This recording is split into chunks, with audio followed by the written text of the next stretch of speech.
BLA దెబ్బకు Pakistan army తోకముడిచింది. మరొకసారి బలూచిస్తాన్ ప్రజలు పాకిస్తాన్ ఆర్మీపై తిరుగుబాటు చేశారు. పాకిస్తాన్ ఆర్మీని తన్ని తరిమారు. బలూచిస్తాన్ ప్రావిన్స్లో పాకిస్తాన్ ఆర్మీ కదలికలపై ఎప్పటికప్పుడు కన్నేసుంచిన అక్కడి ప్రజలు పాకిస్తాన్ ఆర్మీని తిప్పికొడుతూ చాలాసార్లు ఈ ఘటనలు చోటు చేసుకున్నాయి. తాజాగా కూడా మరొకసారి పాకిస్తాన్ ఆర్మీని అక్కడి నుంచి తరుముతున్న దృశ్యాలు ప్రస్తుతం మనం చూస్తూ ఉన్నాం. బలూచిస్తాన్లో పట్టు కోసం ప్రయత్నిస్తున్న పాకిస్తాన్ ఆర్మీకి ఇది ఎదురుదెబ్బే. తమ హక్కుల కోసం పోరాటం చేస్తున్న బలూచిస్తాన్ కార్యకర్తలు తమను స్వతంత్ర దేశంగా ప్రకటించుకున్నారు. ఇదివరకే తాజాగా తమను తాము పరిపాలించుకునే సత్తా ఉందనే నినాదాలు చేస్తూ అక్కడి పాకిస్తాన్ సైనికుల్ని తరుముతున్న దృశ్యాలు మనకు కనబడుతున్నాయి. తమ భూభాగం విడిచి వెళ్లాలంటూ డిమాండ్ చేస్తున్నారు.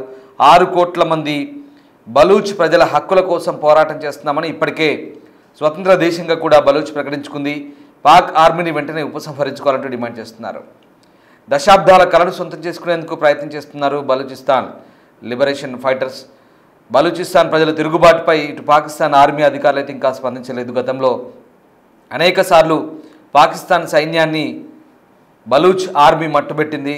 బలూచిస్తాన్ దెబ్బకు భారీగా పాకిస్తాన్ నష్టపోయింది. దీంతో మరొకసారి బిఎల్ఏ దెబ్బకు పాకిస్తాన్ తోకముడిచింది. మనం ఆ దృశ్యాలు చూస్తున్నాం. బలూచిస్తాన్లో ప్రజలు అలాగే Balochistan liberation army BLA fighters తిరుగుబాటుకు ఒక్కసారిగా పాకిస్తాన్ సైనికులు అక్కడి నుంచి వెళ్ళిపోతున్న దృశ్యాలు మనం చూస్తూ ఉన్నాం. పెద్ద ఎత్తున బలూచిస్తాన్లో ఆందోళనలు కొనసాగుతున్నాయి. ముఖ్యంగా క్వెట్టా అలాగే ఇతర నగరాల్లో కూడా బలూచిస్తాన్లో పాకిస్తాన్ ఆర్మీకి ఎక్కడా చోటు లేదంటూ స్థానికులంతా నినదిస్తున్నారు. తమను తాము పరిపాలించుకుంటామని 6 కోట్ల బలూచ్ ప్రజల ఆకాంక్షగా చెప్పుకుంటున్నారు. మొదటి నుంచి కూడా పాకిస్తాన్ను వ్యతిరేకిస్తున్నారు. తమ హక్కులు కాలరాస్తున్నారంటూ తమను తీవ్రంగా మానవ హక్కుల ఉల్లంఘన జరుగుతుంది, వేధిస్తున్నారంటూ బలూచిస్తాన్ ఎప్పటి నుంచో పోరాటం చేస్తోంది, ఆరోపిస్తోంది. 2000 సంవత్సరంలో రూపాంతరం చెందిన బలూచిస్తాన్ లిబరేషన్ ఆర్మీ ఇప్పటి వరకు కూడా చాలా పోరాటాలు చేసింది. అయితే కొన్ని సందర్భాల్లో హింసను ప్రేరేపించినట్టుగా కూడా ఆరోపణలు ఉన్నాయి. బిఎల్ఏపై ఏకంగా ఉగ్రవాద సంస్థగా కూడా ముద్ర ఉంది. దీంతో చాలాసార్లు పాకిస్తాన్ ఆర్మీపై అటాక్ చేసింది. పాకిస్తాన్ ఆర్మీని మట్టుబెట్టింది. అక్కడ ఎక్కువగా గిరిజన ప్రాంతం, ఇరాన్ బార్డర్ను ఆనుకొని ఉన్న బలూచిస్తాన్ దాదాపు 780 కిలోమీటర్ల ఇరాన్ బార్డర్తో బలూచిస్తాన్ ఉంటుంది. సో ఆ ప్రాంతమంతా అపారమైన ఖనిజ లవణాలు అలాగే ఆ ప్రాంతంలో అపారమైన సంపద కూడా సహజ సంపద ఉన్నట్టుగా చెప్తారు. ఆ ప్రాంతంపై పట్టు కోసం పాకిస్తాన్ ఎప్పుడు ప్రయత్నిస్తుంటుంది. అక్కడి నుంచి వనరులు దోచుకొని అక్కడి ప్రజలకు మాత్రం పూర్తిగా మొండి చేయి చూపిస్తున్న పరిస్థితి. అభివృద్ధిలో ఏమాత్రం అక్కడ ముందడుగు లేదు. పూర్తిగా అక్కడి ప్రజలు నిర్లక్ష్యం చేస్తున్నారు. అంతేకాదు అది ప్రశ్నించిన చాలామందిని మానవ హక్కుల ఉల్లంఘన జరిగి చాలామందిని పొట్టన పెట్టుకుంటున్న పరిస్థితి. దీంతో బలూచిస్తాన్లో వేర్పాటువాదానికి బీజం పడింది. తీవ్రంగా పోరాడుతున్నారు. ఈ క్రమంలోనే ఎక్కడ పాకిస్తాన్ ఆర్మీ కనబడ్డా, ఎక్కడ పాకిస్తాన్ ఆర్మీ క్యాంపులు ఉన్నా అక్కడికి వెళ్ళడం, ఫైట్ చేయడం, వాళ్ళని తన్ని తరమడం, వాళ్ళ దగ్గర నుంచి ఆయుధాలు లాక్కొని వాళ్ళని నిరాయుధులుగా చేసి అక్కడి నుంచి పంపించడం జరుగుతుంది. తాజాగా జరిగిన గొడవలు ఒకసారి చూద్దాం.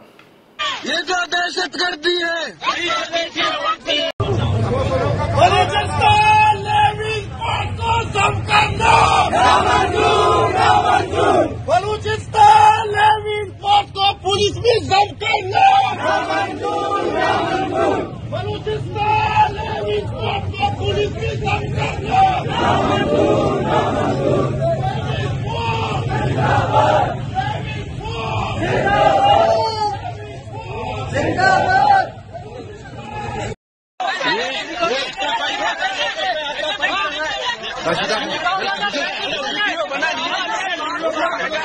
ये इस बंदे ने हमारे वहाँ पे तशद्दुद किया हुआ है। ये जो बंदा जा रहा है, जो ना पता नहीं कोई बंदा जा रहा है। इस बंदे ने हमारे वहाँ पे तशद्दुद किया हुआ है।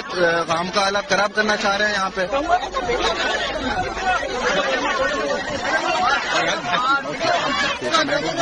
मैंने तत्व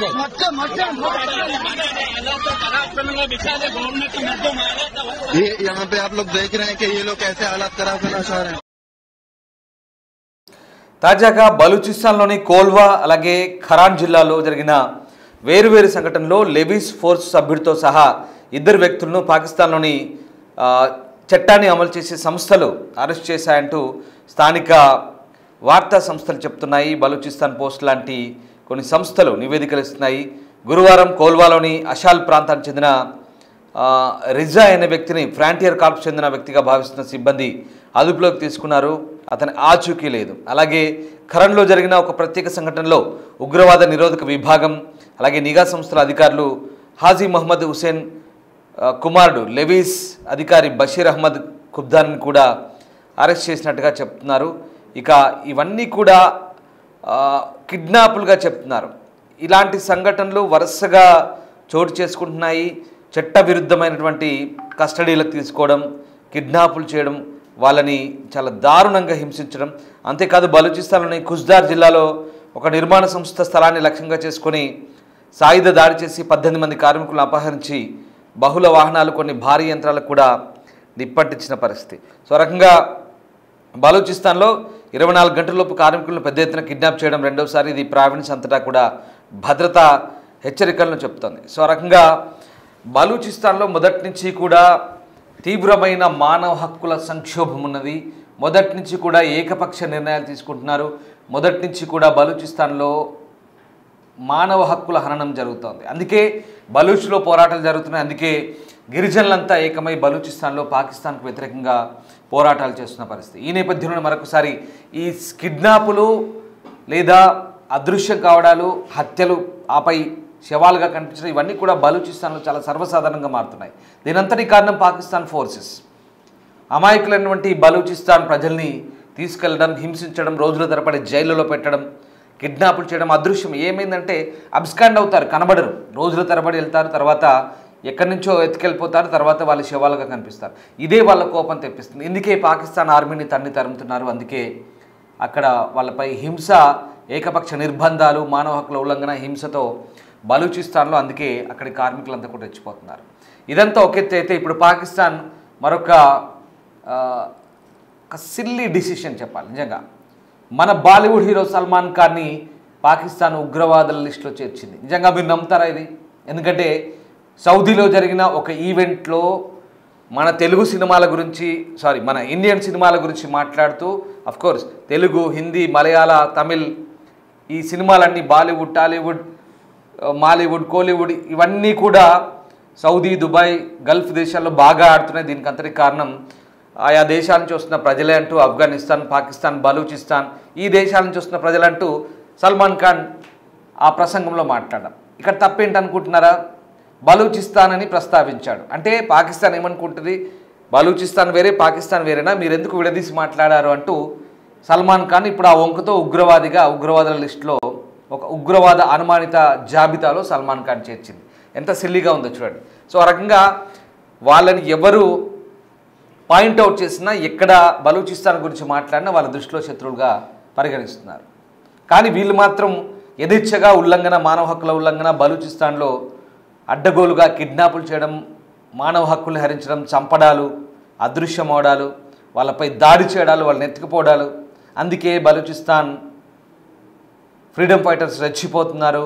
అందుకే పాకిస్తాన్ ఆర్మీని తరుముతున్నారు. అదిగో ఆ దృశ్యాల ప్రస్తుతం మనం చూస్తూ ఉన్నాం. నిన్న మొన్న జరిగిన ఘటనతో ఒకసారిగా మళ్ళీ బలూచిస్తాన్లో అల్లర్లు స్టార్ట్ అయ్యాయి. ఒకసారి గుర్తుపెట్టుకోండి, పాకిస్తాన్లో పరిస్థితి గురించి నేను మీకు మళ్ళీ ఎక్స్ప్లెయిన్ చేస్తాను. రోజు చెప్తున్నాం పాకిస్తాన్లో పరిస్థితులు ఏంటో, ప్రతిరోజు మీకు వివరించే ప్రయత్నం చేస్తున్నాం. ఓవైపు ఖైబర్ పఖ్తూన్ఖ్వా, మరోవైపు బలూచిస్తాన్, మరోవైపు ఆఫ్ఘనిస్తాన్, ఖైబర్ పఖ్తూన్ఖ్వా, ఇటు బలూచిస్తాన్, ఇటువైపు హిందుస్థాన్. మూడు వైపులా ఈ గొడవలు ఉంటే మధ్యలో పాకిస్తాన్లో ఎప్పుడు కొట్లాట్లే, ఎప్పుడు అంతర్గత కలహాలే, కుమ్మలాట్లే. మీకు తెలిసిందే, పాకిస్తాన్లో పంజాబ్ రాష్ట్రానికి చెందిన ముఖ్యమంత్రి నవాజ్ షరీఫ్ కూతురు మరియం నవాజ్ను కూడా రాళ్ల దాడి చేసి అక్కడ ఆమెపై విపరీతమైన దాడి చేశారు. అక్కడ ప్రజలు తిరగబడ్డారు. మొన్న కూడా లాహోర్, రావల్పిండిలో జరిగిన అల్లర్లో దాదాపు 200 మందికి పైగా చనిపోయినట్టుగా తెలిసిందే మనకు. సో ఇదంతా ఎక్కడా ప్రశాంతంగా లేదు, అల్లకల్లోలం. కానీ వీళ్ళకి ఏం పిచ్చో అర్థం కాదు. ఇంకా కూడా హింసని నమ్ముకున్నారు. ఇంకా కూడా ఎక్కడ సైనికులను మోహరించడం, ఎక్కడ పడితే అక్కడ ఎవరు పడితే వాళ్ళతో కయ్యానికి కాలు దూడడం, ఇది పాకిస్తాన్ పరిస్థితి. ఇలాంటి ఆర్మీ చీఫ్, ఇలాంటి ప్రధాని బహుశా పాకిస్తాన్ చరిత్రలో ఇంత హింసాకాండకు దారితీసి ఇంత పెద్ద ఎత్తున దమనకాండలు పాల్పడిన పాలకులు పాకిస్తాన్ చరిత్రలో ఇప్పటివరకు బహుశా లేరేమో అనిపిస్తుంది. అందుకే ఇమ్రాన్ ఖాన్ మద్దతుదారులు పెద్ద ఎత్తున ఆందోళన కూడా చేస్తున్నారు పాకిస్తాన్ అంతటా. పాకిస్తాన్ ఎక్కడా ప్రశాంతంగా లేదు. ఇదే నమ్ముకుంటే, హింసని నమ్ముకుంటే, తీవ్రవాదాన్ని నమ్ముకుంటే, కయ్యానికి కాలు దూతే పాకిస్తాన్ నలువైపులా ఇదే ఒత్తిళ్ళుంటాయి. పాకిస్తాన్ నలువైపులా అందరూ కనుక చుట్టుముడితే పాకిస్తాన్ పరిస్థితి ఎలా ఉంటుందో గుర్తుపెట్టింది. అందుకే మన ఆర్మీ చీఫ్ అంటున్నారు, పాకిస్తాన్ సక్రమంగా ఉంటే బాగుంటుంది, లేదంటే ప్రపంచ పటంలో ఉండాలో లేదో తేల్చుకోమని.